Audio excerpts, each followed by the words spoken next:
He was invisible, just a quiet janitor everyone mocked. But when the CEO's daughter collapsed in his arms, the entire hospital would learn the truth about the man they'd underestimated. This is a story about humility, courage, and the unexpected heroes among us. Before we dive in, don't forget to subscribe, like, and hit the bell for more real-life stories that prove ordinary people can do extraordinary things. The Invisible Man. The fluorescent lights of St. Mary's Hospital buzz overhead, casting a sterile glow over the never-ending shuffle of doctors, nurses, and patients. Somewhere in the chaos, Ethan Cole moved silently, pushing his mop bucket down the hallway with the same steady rhythm he'd maintained for the past 3 years. At 42, his broad shoulders carried the weight of a past no one here cared to ask about, and his limp, a souvenir from another life, earned him more sneers and sympathy. To the staff, he was just the janitor, the man who cleaned up their messes, fixed their clogged toilets, and disappeared before anyone had to thank him. Most days, they barely looked at him. Other days, they made sure he knew his place. "Hey, Slow-Mo Joe," Dr. Reynolds called out as Ethan knelt to wipe a spilled coffee stain. The young surgeon smirked, nudging his intern. You ever notice how he moves like his boots are full of cement? Laughter rippled through the nurse's station.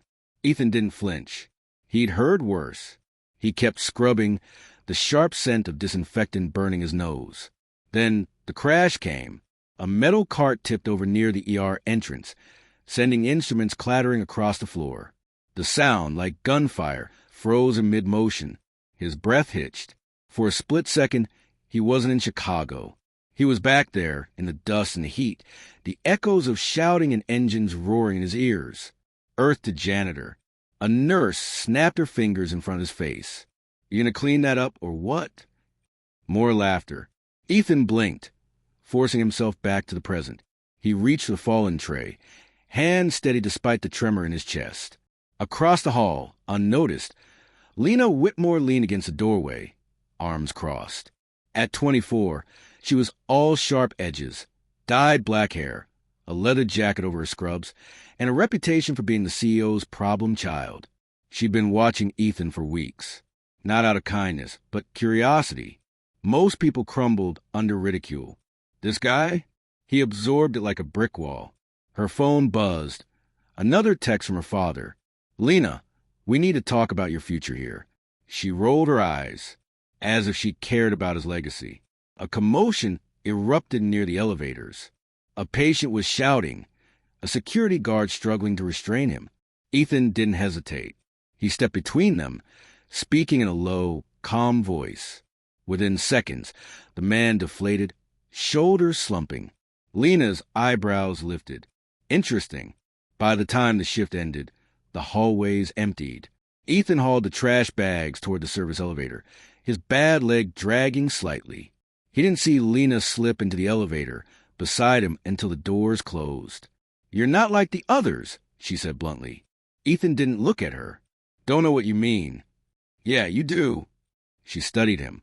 "Why do you let them treat you like that?" For the first time in years, Ethan almost smiled. "Not everyone gets a hero's welcome when they come home, kid." The elevator dinged. He stepped out, leaving her staring after him. Somewhere in the hospital, a monitor beeped, a clock ticked, and the wheels of fate began to turn. The collapse. The hospital cafeteria was loud at noon. Trays clattering, interns gossiping, the hum of 100 conversations blending into white noise. Ethan Cole sat alone in the corner, methodically eating a turkey sandwich. He preferred the quiet. Fewer stares that way. Fewer chances for someone to make a joke at his expense. Across the room, Lena Whitmore slouched in the booth, scrolling through her phone while picking at a salad. She wasn't supposed to be here. Not after the incident last week. The one where she told the head of cardiology exactly where he could stick his nepotism comments. Her father had been furious, of course. But Lena had long since stopped caring about Richard Whitmore's temper. Her phone buzzed. Another message from her so-called life coach. "Lena, we need to discuss your medication compliance." She scoffed and shoved the phone into her pocket, like she needed another lecture. A sharp pain flared behind her ribs. Just a twinge at first, then deepening into a slow, insistent burn. She exhaled through her nose, willing it away. Not now. Across the cafeteria, Ethan stood to throw away his trash. A group of nurses at the next table deliberately bumped into him, sending his tray clattering to the floor. Oops, one of them sing-songed. Better clean that up, slow-mo. Lena watched as Ethan knelt, gathering the mess without a word. His hands were steady, his expression unreadable, but she saw the way his jaw tightened just for a second before smoothing back into blankness. The pain in her chest pulsed again, sharper this time. She pressed a hand to her sternum, her breath coming short. Damn it! She stood too fast, her vision swimming. The cafeteria tilted. She grabbed the edge of the table, but her fingers slipped. Then nothing. The last thing she heard was the sound of chairs scraping, voices rising in alarm. Ethan didn't realize what was happening until Lena hit the floor. 1 second, she was standing. The next, she was crumpling like a marionette with its strings cut. The cafeteria erupted into chaos. Gasps, shouts, someone screaming for a doctor. Ethan moved before he could think. He dropped to his knees beside her, fingers going to her throat. Post-thready, breathing shallow. Her lips were tinged blue. Cardiac. The training kicked in, muscle memory from a lifetime ago. He tilted her head back, checked her airway. Clear. No choking. But her skin was clammy, her pupils dilated. Someone call a code, he barked, but the crowd just stared. No time. He started compressions, counting under his breath. The rhythm was automatic. 30 compressions, 2 breaths, just like he'd done in the sand and the blood and the screaming dark. A nurse finally pushed forward. I can take over. Ethan didn't stop. Get a crash cart. Now. The nurse hesitated, then ran. Lena's body jerked under his hands as a defibrillator charged. Clear. The shock sent her arching off the floor. Silence. Then a gasp. Her eyes flew open, wild and unfocused, before locking onto Ethan's face. For a heartbeat, the world narrowed to just the two of them. Then the crowd surged forward, doctors shouting orders, hands pulling him back. And standing at the edge of it all, face pale with shock, was Richard Whitmore, his gaze locked onto Ethan. No one spoke. But the message was clear. Everything just changed. The truth unfolds. The hospital's executive wing was all polished floors and hushed voices, a world away from the chaotic ER where Ethan had just saved a life. Richard Whitmore's office door stood slightly ajar, the murmur of tense conversation leaking into the hallway. Ethan hesitated outside, his work-roughened fingers flexing at his sides. He hadn't been summoned here, not exactly. But when the CEO of St. Mary's Hospital requests your presence, you show up. Inside, Richard Whitmore stood at the floor-to-ceiling windows, his reflection a stark contrast to the Chicago skyline. At 55, he carried his authority like a second suit, impeccable, unyielding. His daughter Lena sat slumped in a leather chair, her usual defiance muted by the oxygen cannula still hooked under her nose. "You wanted to see me," Ethan said, his voice quieter than he intended. Richard turned. For a long moment, he simply studied the man who'd saved his daughter's life. The worn janitor's uniform, the military posture, the quiet intensity in his eyes. "Do you know why you're here, Mr. Cole?" Ethan's jaw tightened. He'd been through enough debriefings to recognize an interrogation. "I did my job." That's the problem. Richard slid a tablet across the desk. Security footage played. Ethan paying for a homeless man's medication last month. Ethan staying late to reassemble a terrified child's broken floor tower. Ethan catching a fainting intern before she cracked her head on concrete. This isn't just doing your job. Lena straightened, her fingers gripping the armrests. "Dad." "Quiet." Richard didn't raise his voice, but the command silenced the room. He tapped the screen. "Medic, 10th Mountain Division. 2 tours." His gaze lifted.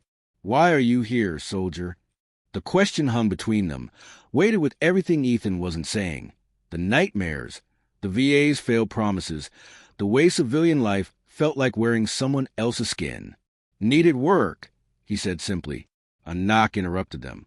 Dr. Reynolds strode in without waiting, his white coat pristine, his smile razor thin. Richard, we need to discuss the...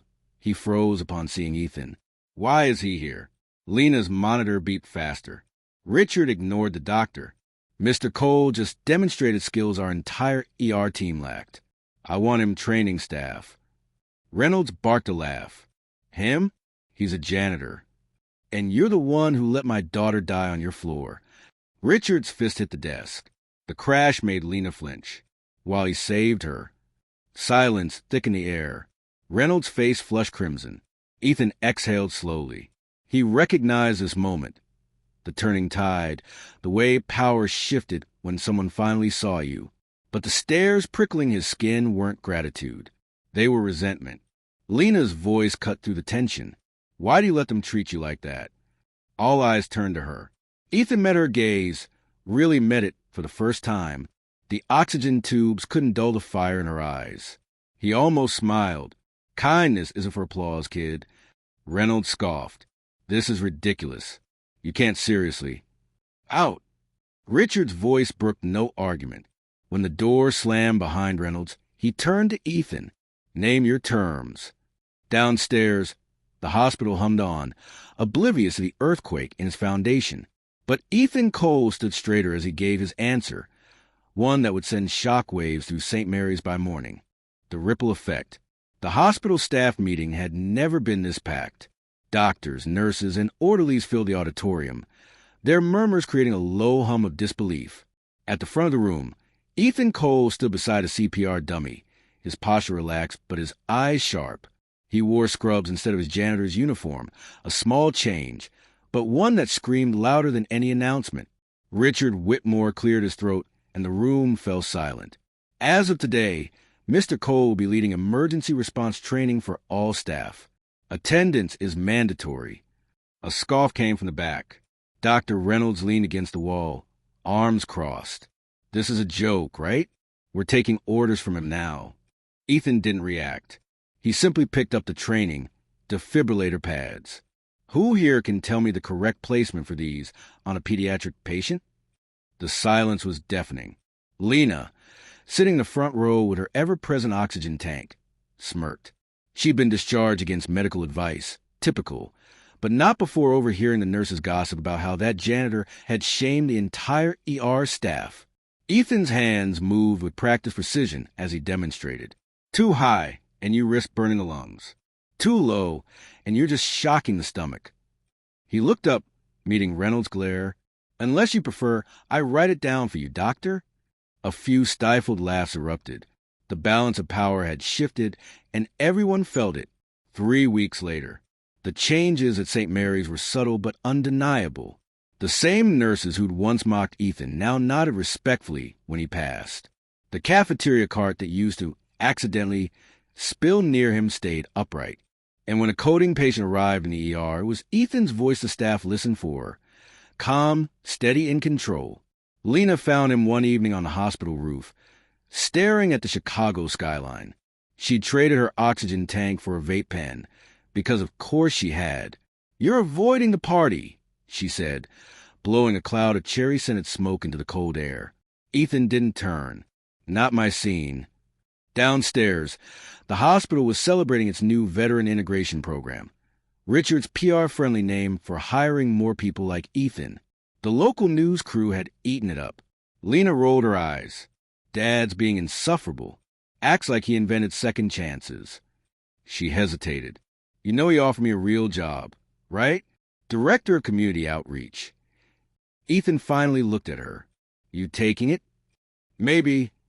She flicked the vape pen off the roof. Turns out almost dying gives you perspective. A shout came from below, probably security finding her contraband. Ethan chuckled. It was the first time Lena had heard him laugh. 1 month later, the YouTube video went viral within hours. Unsung hero, the janitor who saved the CEO's daughter and changed the hospital's culture. The footage showed Ethan training staff, the before and after interviews with nurses who'd once mocked him, and Lena, healthy, vibrant, announcing the new Whitmore Foundation for Veteran Health Care. But the clip that got the most views? Ethan's final line to the reporter. Heroes don't wear capes. Sometimes they carry mops. Did this story remind you of an everyday hero? Share your own experiences in the comments below. And if you believe in second chances, don't forget to subscribe, and hit that notification bell ***, because the world needs more stories like this.